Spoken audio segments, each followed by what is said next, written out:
Hi, everyone, and welcome into our Chicago studios. Dave Revson and Howard Griffith with you. We'll get you out to Seattle in just a moment. We'll hear that introductory news conference for Jedd Fisch, but kind of on the surface, Howard, seems like a really good hire. It really does. You think about the job that he did when he was at Arizona, which was a tough situation to be involved in, and he was really able to gain traction and really got that program headed in the right direction, particularly on the field. So what do you believe that he'll be able to do with Washington when the resources are there coming to the Big Ten? He'll have to do a great job of continuing to manage the roster that he has now to keep guys around. But I think this is a brand that is well recognized around the country now. That's going to be part of the challenge. They only have 5 starters from that Michigan game who are still on the roster at Washington. There's already been a lot of turnover. Obviously, a lot of that a function of graduation as well. But a really interesting guy. Arizona was his first full-time head coaching job. He was briefly the interim prior to that at UCLA. Incredible turnaround with the Wildcats after inheriting a mess. He was the offensive coordinator at Minnesota in 2009, helped lead them to a bowl game, pass game coordinator early on for Jim Harbaugh at Michigan, so there is some Big Ten experience there. A ton of NFL experience. He worked for Bill Belichick, Pete Carroll, Mike Shanahan, Brian Billick, a who's who of outstanding coaches. He is the hire of Troy Dannen, the new athletic director at Washington. Let's head out to Seattle and listen in. Dannen at the podium.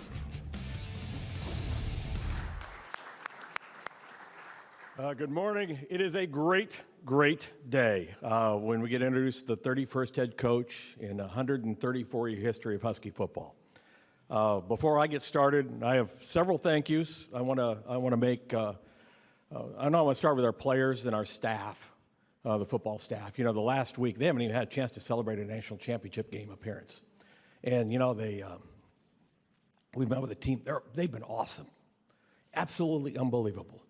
And I had about 20 of them that I've had a chance to talk to, and they told me what they thought they wanted and what we thought we needed. And I think we have the personification of that in Jedd, and we'll talk about that in a little bit. But I just want to thank them because their class, their character, you know, they represented us so well all the time. But this last week has really proven what we have in our student athletes and our staff here. So I want to thank them first and foremost.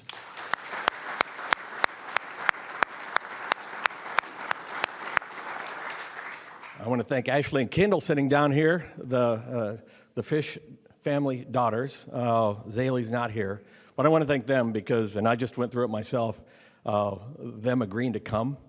Thank you. And one of my lasting memories of this whole process is going to be on the plane coming back up here from Tucson, and them texting with members of the team and with the coaching staff and the relationships they have with the team and the coaching staff. I thought, this is pretty cool. You know, you want your family, this whole thing is a family, but you want your family to be a part of the family, and that's a really neat thing you have. I want to thank Amber, the first lady of Husky football, and this is a true story. We did not offer the job to Jedd. We offered Amber the opportunity to be first lady of Husky football. And then we asked her who she would bring with her. And she chose Jedd, which is good for both of us, I think. Yes. So, Amber, thank you so much. I want to thank Jedd, and I've done this over and over again. Jedd, I just want to thank you for accepting the offer. We'll talk more about this later, but couldn't be happier and couldn't be more thrilled. I want to thank President Anamari Kause. You know, I've been here, I think, 108 days. Her personal support this whole way has just been remarkable. You know, as an AD, you know, your partnership with your president defines whether it works or it doesn't work, and I really appreciate the partnership. But more so, her support of athletics and the things we've needed to do, not just in the last few days, but really over the last few weeks, to keep this program at the point at which it is. Just can't thank you enough, the Board of Regents, and all that you've done to lead this university and this program. I want to thank Chris Pete. Chris isn't here. I think he's with his father today, but you know, Chris has become a confidant for me. And as everything started to happen, the ability to lean on him and pick his brain, I just think he's one of the greatest, not football minds, but really one of just the greatest human beings that I've ever come across. And I want to thank Coach. I hope he's watching someplace. I had an internal search committee, mention them, thank them. Haven Field sitting in the back, who's a deputy athletic director who will oversee football on a day-to-day basis. Haven technically has not started yet. He's due here February 1st. We've gotten about 8 days of unpaid work out of Haven, so I appreciate you, my friend. Good to have you. Damon Heward, wherever Damon is, Damon's been a great asset in our department, really helped me and understand the program as an alum, as a community member, the things that I don't understand yet. So Damon's role in this was invaluable. And Aaron Knotts. Aaron has served as football chief of staff here, intimately knows how this program works. And those three guys in helping sell Jedd on this job. I think Aaron was on the phone maybe about 11 o'clock Saturday night trying to go through budgets and numbers and helping me convince Coach to come here. So I really appreciate all the work you put in. And I want to thank a lot of staff members, too, because after the run we were just on, we had a lot of folks go on vacation. We had a lot of folks take some time off. We had people come back from vacation. We had people give up their vacation days, give up time away from their family to come back over the last 4 days. It's been crazy. And it's not just the hiring, it's getting this ready. It's getting the transitions ready. It's the HR stuff. So we just have an amazing staff here at UW. And I'm going to make one final shout out to my own family who is not here. But my wife called me this morning. She said, I heard from you since last Thursday. Are you alive? And so hopefully they are watching, because one of the things when you get into the search, you go underground and you don't come back out.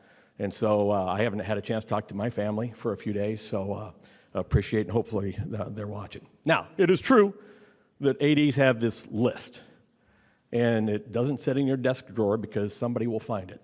But they have this list of people if you ever have to go hire a coach. And obviously my list 100 days ago was what would happen in a different school. And so we put together that list fairly quickly here. And last Thursday, we really started to coalesce that list down to about 10 individuals. I'll tell you what we wanted. We wanted a recruiter. And not just somebody who knew they had to recruit, but somebody who was maniacal about it, who just absolutely loved to recruit and was going to put a staff together that loved to recruit. And I could say this after every characteristic: recruiting is first and foremost the number one consideration in who we were looking for. We wanted a developer, a player developer, but not just a player developer on the field. We wanted somebody who was going to take these guys and develop them to be great men when football was done. Maybe develop them to play in the league, that's great. But when football's done, and for most people that football's done by the time they're 25, we wanted somebody that was going to have them in a position to be a great man the rest of their lives. We want somebody out of transition plan.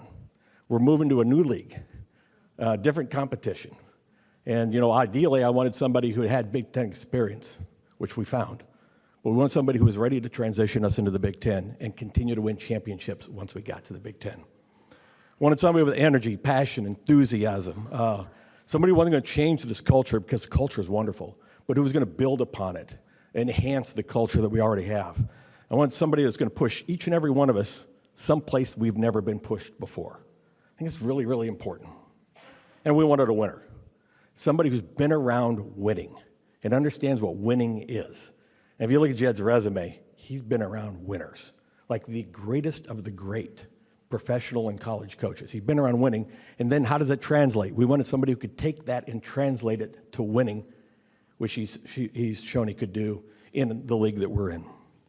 So I didn't think we could find somebody that matched all those characteristics. I thought it was a little bit aspirational. I thought maybe we could find somebody that hit 4 of the 5 or 5 of the 6. The last Saturday afternoon, about 3 o'clock, Jedd and I had our first call. Last Saturday afternoon, I guess that was 3 whole days ago. And after that phone call, you talk about blowing your socks off, blowing the doors off, whatever it is. I hung up the phone and said, we found the guy. This is the guy that matches everything we wanted. And then it became, can we get him? And I had my second call with him about 10 o'clock Saturday night and asked if we could come down and meet with him and his family the following day in Tucson, which was yesterday? Okay, 2 days ago. My calendar's a little messed up. And then we had AK on the phone laying out what the program was, because I didn't want him to have any surprises. Everything that we knew about the program, he was going to know about the program. We flew to Tucson with my team, sat in his house, met his family, had a great conversation with the family, offered Amber the job. She accepted. Coach signed the MOU, and here we are. This went quick. From the time I first talked to Coach until the time we got on the plane was about 30 hours. But trust me, a lot of research had been done well in advance of any of this. So I thought we might have had the right guy, but when we got off the phone, I knew we had the right guy. So I'm pumped. I think everyone associated with Husky football is going to be pumped. And I know we went through a lot, and there's a lot of emotions, and they go up and down. But I will tell you, we are in a great place going forward. So at this time, what I would like to do is ask President Kalse and Amber to come forward, and Jedd come down. We've got a little presentation, then I'm going to introduce to you our next head football coach.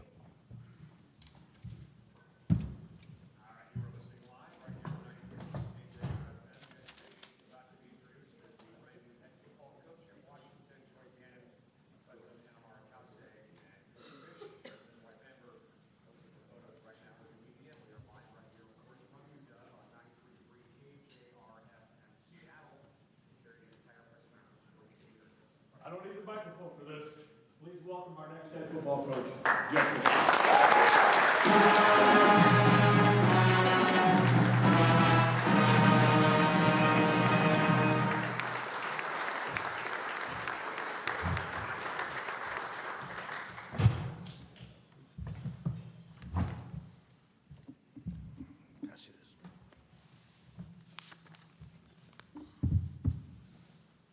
Wow, thank you. It's a little unique. The last time I had a press conference to be a head coach, it was on Zoom during COVID. So it didn't look anything like this. And this is special. But it's also special because of where we are and who we're with and the people that are surrounding us today. The views are incredible. The building is beautiful. And being here in Seattle is awfully special. I want to start by this. Today is a special day and a culmination of 23 years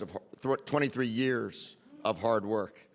Today is a day filled of emotions, though, because it represents a new beginning. Rarely in life does one have to leave someone or something that they love. But 48 hours ago, that is something that my family and I did. We did it so we can join the Husky family. I'm excited to be part of this university. And my wife, Amber, our daughters, Ashley and Kendall, Zaylee, who's not here, are all just as excited to be a part of this vibrant community. And we want to thank you, Troy, for bringing us here. President Kalse, thank you. Thank you for that phone call on Sunday. And I just appreciate you guys for believing in us. We are here for the W. The W for winning, the W for work, and the W for Washington. And we will give it everything we have. Sustained success is critical in college football.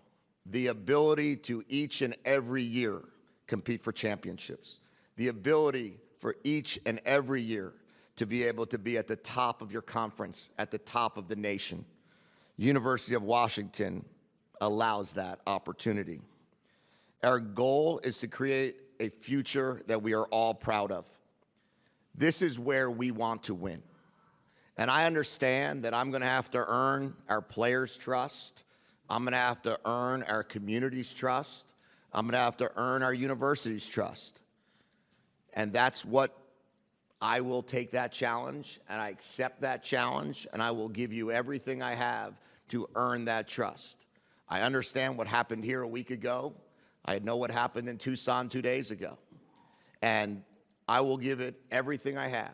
And my wife and our kids will give it everything we have to make you believe in us, to help you believe in us, and hopefully for you to rally behind us, because we are in this thing together. And we will give it all we have every day for hopefully a very, very long time. It has been a whirlwind few days. I loved my time at U of A. I am truly grateful for the people there who believed in me and my vision on how to turn a program around and turn it into national prominence. I promised to leave the program better than I found it. We did that. We're proud of that. For that, I will always be grateful to President Robbins, to Dave Hickey, the athletic director at University of Arizona, and the entire community. I did not take the decision to come to University of Washington lightly. But once President Kalse and once Athletic Director Dannon showed me what is possible in Seattle and what their vision of the future looks like, there was no answer other than yes. Washington football has great history with great players, Players like Lawyer Malloy, who I've been on the field with in Seattle, Steve Entman, Jake Locker, Buda Baker, who I went against year in and year out, Vita Vey, Taylor Rapp, who I was a part of drafting when I was at the LA Rams, Isaiah Stanback, who I got to coach in Jacksonville, and Jermaine Kearse, to name a few. Washington has a great history of winning, 775 wins, 18 conference championships, 23 consensus All-Americans, 32 active NFL players, and 2 national championships. But it's not just about Washington football that brought us here. It's the #2 ranked public university in the country. And education matters. And these kids are all student athletes, regardless of what we see or hear. I chose this university because you believe that every year is a championship year. Winning in football is a priority in Seattle. And as I look out and see what's the future, and I see the potential. I don't know if Coach Carroll is here or not, but I can tell you, my opportunity to work for Pete Carroll and with the Seattle Seahawks, I know how important football here is at the University of Washington. I know how important football is in Seattle, and I am so thrilled that Coach Carroll is going to be a mentor close by and ready to help. I could not be more proud to be here and to build this program together. It is the most unique situation to take over a team that just finished #2 in the country and are 14-1. The job that was done here is fantastic, and I understand that. I recognize that. We are not going to rebuild, but we are going to reconstruct. There's a roster that has a lot of changes. There's going to be a lot of new players, a lot of new faces, new coaches, new support staff. But this team, the team that achieved some of the greatest accomplishments in all of college football, deserves a ton of credit. And for all of you that are here, please give yourselves a hand. You certainly deserve it.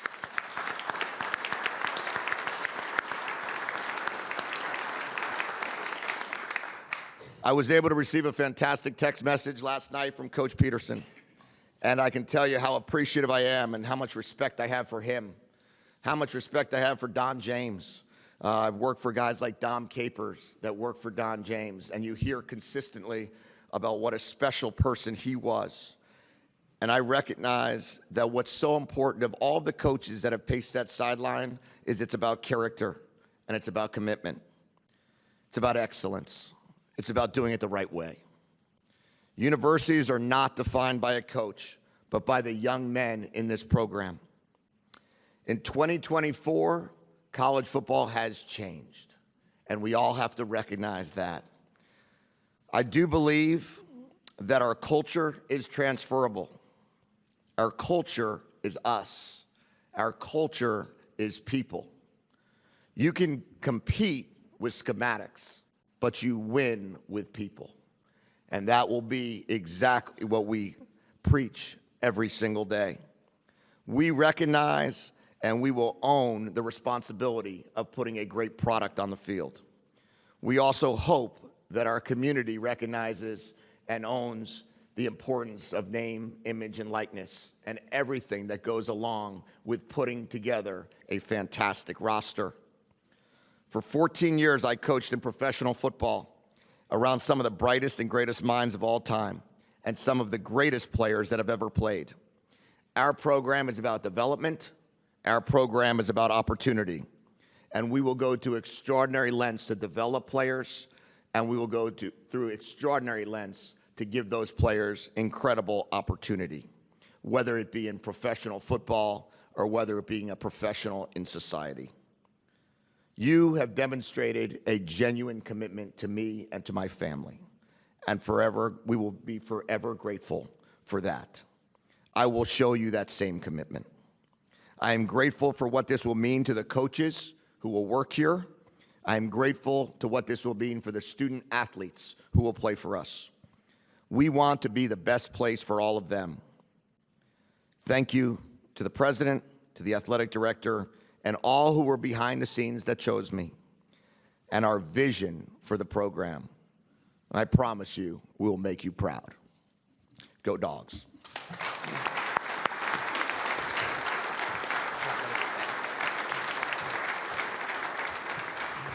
Thank you very much, Coach. With that, we'll have a little bit of brief Q&A. This for the press only, of course. We'll keep it relatively brief as we'll have some breakout session time afterwards. So with that, any member of the press with a question for Coach or Troy, please go ahead. Mike?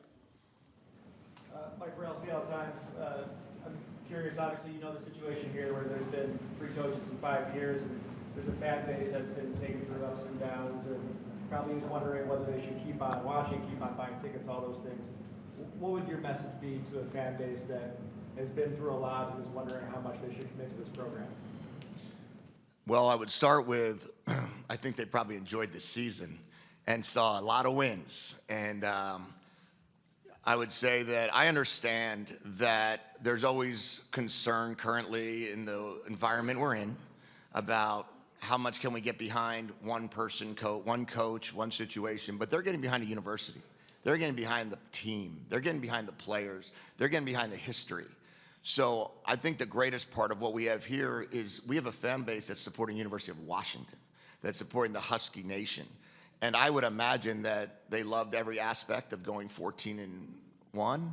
I imagine they love every aspect of winning 22 or 23 games the last 2 years. And I hope that they'll continue to support us in that same manner, recognizing that it's our job to do everything we possibly can each and every week to give a winning product. Christian, go ahead.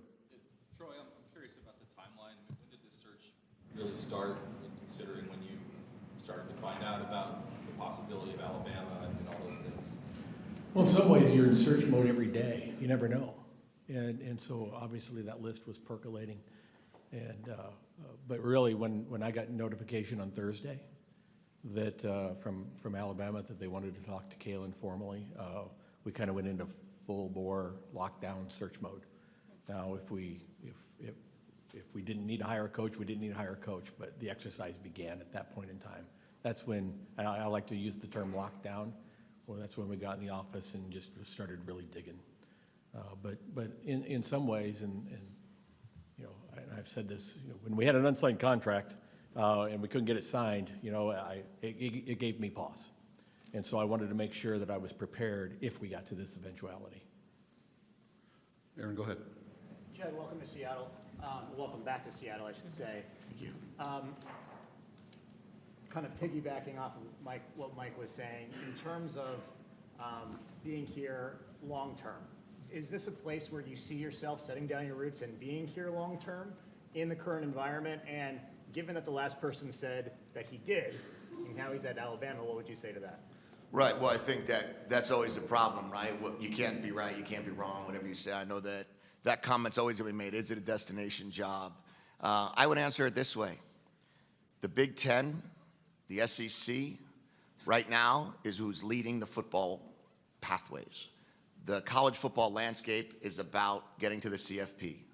There's 12 teams that are going to compete every year starting next year in the college football playoffs. If you look at what teams traditionally compete, it's about the same 12 or 14 teams. University of Washington is one of those 12 or 14 teams. That's why we coach. We coach to be able to take a seat at that table and to be able to give yourself a chance every single year with resources beyond belief, with an opportunity to go out there with a fan base that's dying to continue to win, that have won national championships. And the idea of staying is why you come. The idea of being here is to win championships. And that's all I can promise, that we're going to be here every single day doing everything we can to win a championship, knowing that Washington has the opportunity to do that every year. I want to jump in. You didn't ask me, but I will. As my staff knows, I tend to do that. You know, our job, our collective job, all of us, no matter what role we have in the program, in the university, in the community, is to make UW aspirational. And that's true with faculty, that's true with researchers, it's true with students, it's true with coaches, it's true with ADs, it's true with our athletes. We want this to be aspirational in every way. And the best should seek us out. We don't control anyone's lives and what they choose to do in their lives. The best we can do is make sure that this place remains a destination location in everything we do. I told Coach, we had this exact conversation during the process. And I said, I want this to be such a good job that you don't want to leave. Hey, maybe it's a Seahawks call, right? You can go across town. But I want this to be the best job in college football. Now, how do we make it the best job in college football? And that's the challenge that the athletic department has. This is the challenge that the president has in making this the best institution for everyone. Chris Francis, Federal, go ahead. Coach, Troy called you a maniacal recruiter, and I'm not sure what the exact number is, but I think there's only something like 65 guys on the roster right now. What can you describe the job you're going to have here to not only retain who's here, or maybe bring him back out of the portal? But how do you describe what's ahead of you right here in this next few weeks? Yeah, well, it's certainly an interesting situation here because I believe right now there's 17 players in the portal. From this roster, there's 9 players or 10 players that have declared for the NFL draft. You probably have the most amount of players that are going to get drafted in the NFL will probably come from the University of Washington this year's draft. So we know it's going to be a completely different football team in 2024 than what the community saw in 2023. It's our job to be able to put together the best product. And it's our job to do everything we possibly can in what has become a very strange college football calendar. The transfer portal has closed in regards to the next time it opens is in April.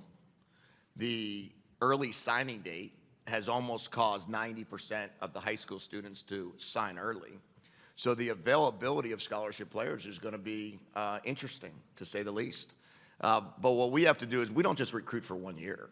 We recruit for the eternity of college football. We're going to recruit for a program that we're going to go out here tomorrow or the next day, and we're going to build a 25 class to try to make it the best possible recruiting class it could possibly be.